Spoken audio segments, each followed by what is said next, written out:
Sir মোৰ smart meter বিল মানে মই মান্থলি পে' কৰি আছোঁ কেতিয়াবা 600 কেতিয়াবা 700 কেতিয়াবা যোৱা মাহত মোৰ 1100 কিমান টকা আহিছে তেতিয়াই মই আপোনাৰ এই বিলটো মই দৰখাস্ত এপ্লিকেশ্যন কৰিছোঁ SDO ছাৰলৈ।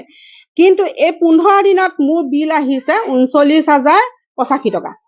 এই 15 দিনত 39,085 টকা মই কেনেকৈ ভৰিম? তেতিয়া মই যি স্মাৰ্ট মিটাৰ যি লগাই যাওঁতে যিখন মোৰ ৰিচিপ্ট সেই ৰিচিপ্টখনৰ সৈতে মই এপ্লিকেশ্যন এখন লৈ গ'লো SDO ছাৰৰ ওচৰলৈ। তেওঁলোকে চাই মেলি এডজাষ্ট কৰিছে, তেওঁলোকে কৈছে যে আমি প্লাছ মাইনাছ কৰি দিম। প্লাছ মাইনাছ কৰি তেওঁলোকে 22,800 2 টকা এটা তেওঁলোকে হেৰি কৰিছে, উলিয়াই পেলাই তেওঁলোকে কাটকুট কৰি পেলাই মানে মাইনাছ কৰি পেলাই উলিয়াৰ পাছত তেওঁলোকে মোক কৈছে যে আপোনালোকে এডজাষ্ট কৰিছোঁ আমাৰ ফালৰ পৰা, আপোনালোকে 16,000 টকা এটা পে' কৰিলে হৈ যাব। কিন্তু সেই 16,000 15 দিনত আমি কি হিচাপত দিম? তেওঁলোকে হিচাপটো দেখাওক আমাক। তেওঁলোকে কি হিচাপে আমাৰ 15 দিনত আমাৰ স্মাৰ্ট মিটাৰ বিলটো কেনেকৈ লৈছে, ক'ত 15,000 টকা 16,000 টকা তেওঁলোকে হেৰি কৰিছে সেইটো আমাক দেখুৱাওক। 39,000 কমি গ'ল 22,000, তাৰপাছত আহি গ'ল 16,000। এডজাষ্ট কৰিব কৈছে এইটো কথা। তেতিয়া শুদ্ধ কোনটো হ'ব?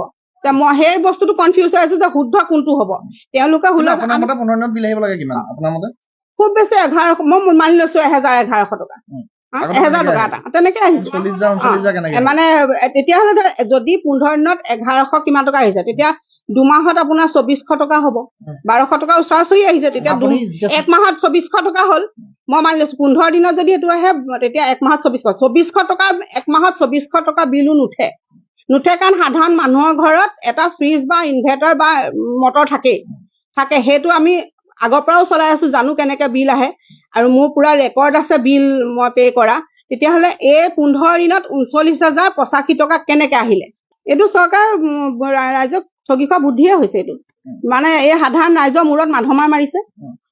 আজি 16,000 টকা মোক তেওঁলোকে এইটো কৈছে যে 1,000 টকা আপোনাক মোক বুজাবলৈ গৈছে, মোক বুজাইছে তেওঁলোকে 1,000 টকা বোলে আপোনালোকে বোলে লাইট জ্বলাইছে, তাৰ ভিতৰত বোলে আমি এডজাষ্ট কৰি 800 টকা বিল পঠিয়াইছো। তেতিয়া 200 টকাটো আপোনালোকে কেলে নপঠিয়ালে? কি মৰমত?